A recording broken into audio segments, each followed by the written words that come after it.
Legenda. Et si Marvel était en train de vous mentir, c'est ce qui semble se passer. Parce que, selon ces informations du Cosmic Circus, venant directement de l'initié Alex Perez, les bandes annonces, ou plutôt les teasers, de Doomsday sont mensongers. Ils montrent des choses qui ne vont pas se produire dans le film. À titre d'exemple, il cite le teaser.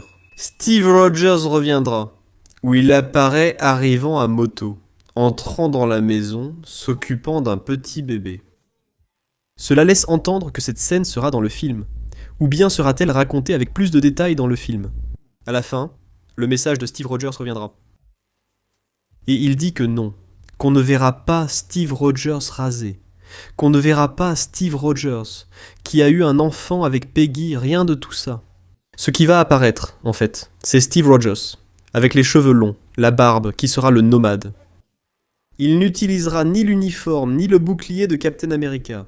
Non.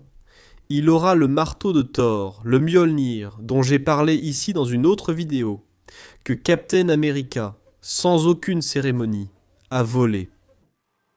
Il ne l'a pas rendu à Thor, le laissant sans marteau. Et là on se demande, et maintenant qu'est-ce qui va se passer ? Moi quand j'ai vu le teaser, j'ai imaginé que ce n'était pas encore dans le film, que c'était comme un préquel pour le film. C'était une vidéo qui racontait une partie d'une histoire qu'on a perdue, qui relie Avengers Endgame, l'ultimatum, au Docteur Destiné Doomsday, qui relie les deux films. Mais ce n'est pas forcément nécessaire pour l'intrigue. Il n'a pas besoin de faire partie de l'intrigue. C'est juste pour que tu comprennes où était ce personnage à cette période-là. Et c'est la même chose pour Thor. Et là, tu arrives à comprendre l'histoire sans avoir besoin d'y revenir dans le film. Tu l'as déjà dit dans un teaser, d'accord ? Donc je ne m'attendais pas à ce que cette scène montre maintenant un Steve Rogers complètement différent de celui-là. Ça, je ne m'y attendais pas. Ouais. Et là vient la question. Est-ce qu'il pourrait y avoir un procès ? Parce qu'il y a déjà un précédent, non ? Il y a déjà des procès qui ont été intentés contre les studios pour avoir menti dans les bandes annonces. Il y a des précédents de procès à cause de bandes annonces trompeuses. Parce que le consommateur se sent lésé. Parce qu'il consomme un produit qui fait une promesse qui n'est pas tenue. Du côté des studios, ils affirment que la bande-annonce est une sorte de publicité promotionnelle. Elle n'a pas l'obligation d'être exactement ce qui se trouve dans le film, il peut y avoir une certaine dose de fantaisie dans la bande-annonce. Personne n'a jamais vraiment gagné contre un grand studio au tribunal. C'est pourquoi le cas le plus célèbre, peut-être le plus grave d'entre eux, a eu lieu. Une scène où Ana de Armas apparaissait dans ce film Yesterday. Elle était dans un talk show avec le protagoniste. Il jouait de la guitare, et elle était émue. Et ici, elle apparaissait dans la bande-annonce. Ana de Armas n'était pas une personne très célèbre à cette époque. Elle commençait tout juste à apparaître, et elle a été coupée du film. Au moment du montage final, elle n'était plus dans le film. Et certaines personnes qui étaient devenues ses fans ont poursuivi le studio pour avoir coupé Ana de Armas. En montrant ça dans la bande-annonce, tu donnais l'impression qu'elle serait dans le film, mais elle n'y est pas.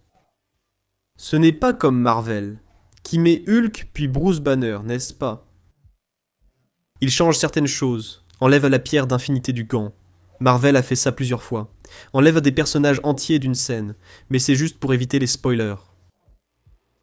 Et Anna, c'est la même chose. Tu as promis un acteur et l'acteur n'est pas dans le film.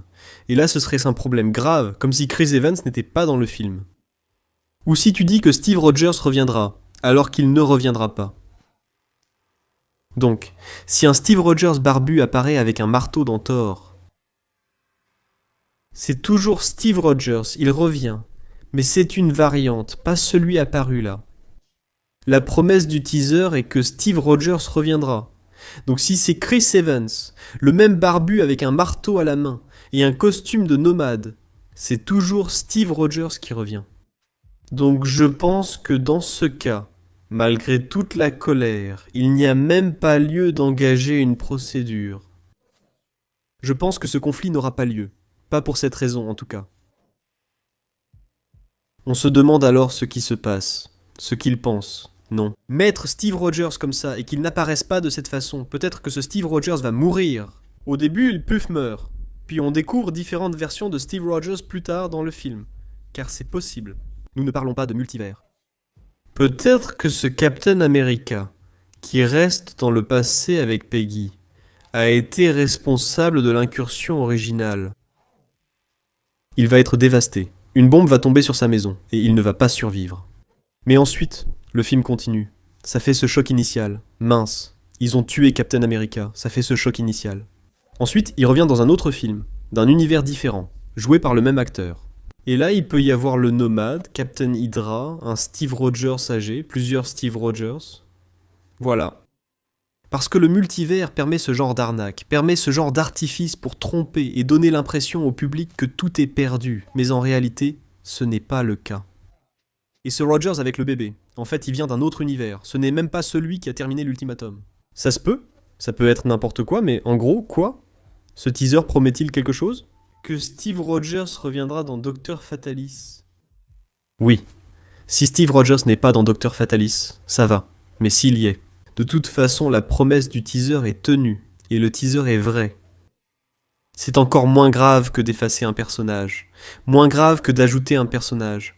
Que de changer la forme du personnage. Changer le costume qu'il porte pour pouvoir dissimuler. Donc c'est une bêtise. Il se peut même qu'on ait une surprise.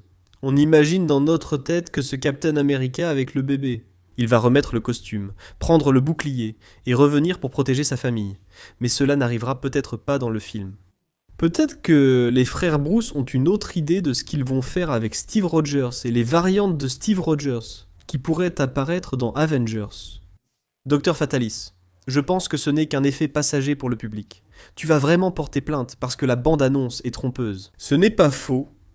La bande-annonce crée juste de l'attente pour le film. Les attentes peuvent être justes ou non. Ce n'est pas le cas d'un tel personnage qui ne sera pas dans le film. Ce n'est pas ça, un acteur qui n'est pas dans le film. Là, tu promets vraiment quelque chose qui n'est pas là. Concernant Ana de Armas, le juge n'a pas créé de jurisprudence. Non, il n'a pas donné gain de cause à ceux qui poursuivaient, aux fans d'Ana de Armas. Ça ne va pas marcher, c'est une chose mineure. Mais je veux savoir ce que tu en penses. Est-ce qu'il y a lieu de poursuivre ? Est-ce qu'il y a lieu de poursuivre ? Ça va aller au tribunal. Écris-le ici en bas, dans les commentaires. Dans un instant, on revient avec plus de sujets sur la culture pop. Et ensuite, il devrait y avoir des options de la chaîne qui vont apparaître pour que tu puisses cliquer et rester un peu plus longtemps avec moi. Profite du week-end, du grand dimanche, pour regarder les vidéos que tu as ratées pendant la semaine et te mettre à jour sur la chaîne. Parce que la semaine a été folle, non ? Beaucoup de choses te sont passées cette semaine. Alors mets-toi à jour, car cette chaîne a vécu pas mal d'événements. A plus, à bientôt. Salut. Voici un autre contenu de 4 Quasas. La chaîne publie au moins 3 vidéos chaque jour, du lundi au dimanche. Si tu as aimé, voici quelques autres suggestions à regarder. N'oublie pas de liker, commenter, t'abonner et activer la cloche pour recevoir les notifications. Merci beaucoup, à la prochaine.